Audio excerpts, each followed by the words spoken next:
আসসালামু আলাইকুম বন্ধুরা, সকলকে শুভেচ্ছা জানাচ্ছি। বিশেষ করে যারা কন্টেন্ট মনিটাইজেশন নামে সোনার হরিণ বলবো না, অবশ্যই সোনার হরিণ না, কারণ এটা পরিশ্রমের ফল। যারা পেয়েছেন তাদেরকে রং চায়ের শুভেচ্ছা। আদা, কালো জিরা এবং সেই সাথে আছে সুগার, সব কিছু মিলে যেমন সুস্বাদু, খুব ভালো লাগে খেতে।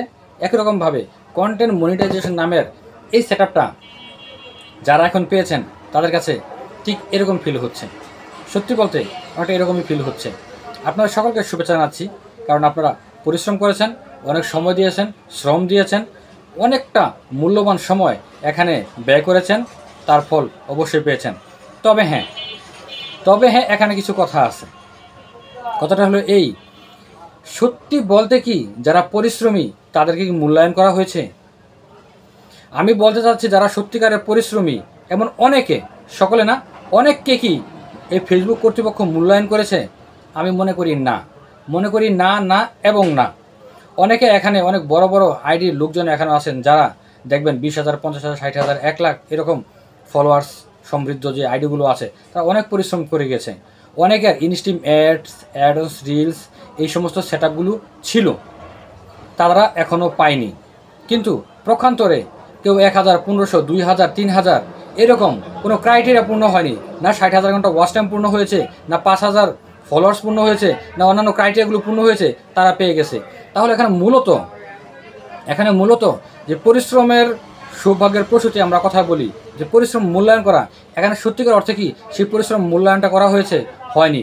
উচিত ছিল ফেসবুক কর্তৃপক্ষের আগে যারা সেটআপগুলো পেয়েছিলেন, বিশেষ করে ইনস্ট্রিম অ্যাডস, রিলস বা বোনাস, এই সমস্ত সেটআপগুলো যারা আগে পেয়েছিলেন তাদেরকে আগে দিয়ে পর্যায়ক্রমে যারা আগে কাজ করে গিয়েছেন, এখানে হাজার হাজার ফলোয়ার্স নিয়ে যারা এখনও বসে আছেন, 60,000 ঘন্টা ওয়াচ টাইম, 5,000 ফ্রেন্ডস, মানে 5,000 ফলোয়ার্স যারা ফিল আপ করেছেন, তাদেরকে আগে দেওয়া উচিত ছিল।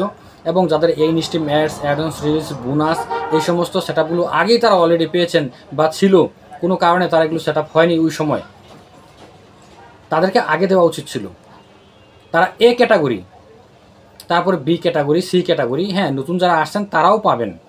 কিন্তু অন্তত উচিত ছিল চেইন অফ কমান্ড বলতে আমরা যে জিনিসটা বুঝি, এটা ফিল আপ করা। যারা আগের বড় লোকজন ছিল, মানে বড় আইডি লোকজন ছিল, যারা এগুলো প্রাপ্য, যারা এই সেটআপগুলো পাওয়ার পরে বন্ধ করে দেওয়া হয়েছিল, তাদেরকে আগে দেওয়া উচিত ছিল। তারপরে যারা নিচে যে আস্তে আস্তে তাদেরকে দেওয়া উচিত ছিল। এটা দিলে ভালো হতো, শৃঙ্খলা যে বিষয়টা। এখন হঠাৎ করে একজন ফেসবুক একটা পেজ খুললো, 1,000-1,500 ফলোয়ার্স হলো, তাকে দিয়ে দিচ্ছে। তাহলে যারা 20,000, 25,000, 30,000 ফলোয়ার্স নিয়ে বসে আছে, সমস্ত ক্রাইটেরিয়াগুলো পূর্ণ করে বসে আছে, তারা এখনও পায়নি। জিনিসটা কীরকম হলো না? তারপরও বলবো, কেউ আশাহত হবেন না, সকলে আশা ধৈর্য রাখুন, আশা ধরে রাখুন। ইনশাল্লাহ আজ না হোক কাল অবশ্যই পাবেন।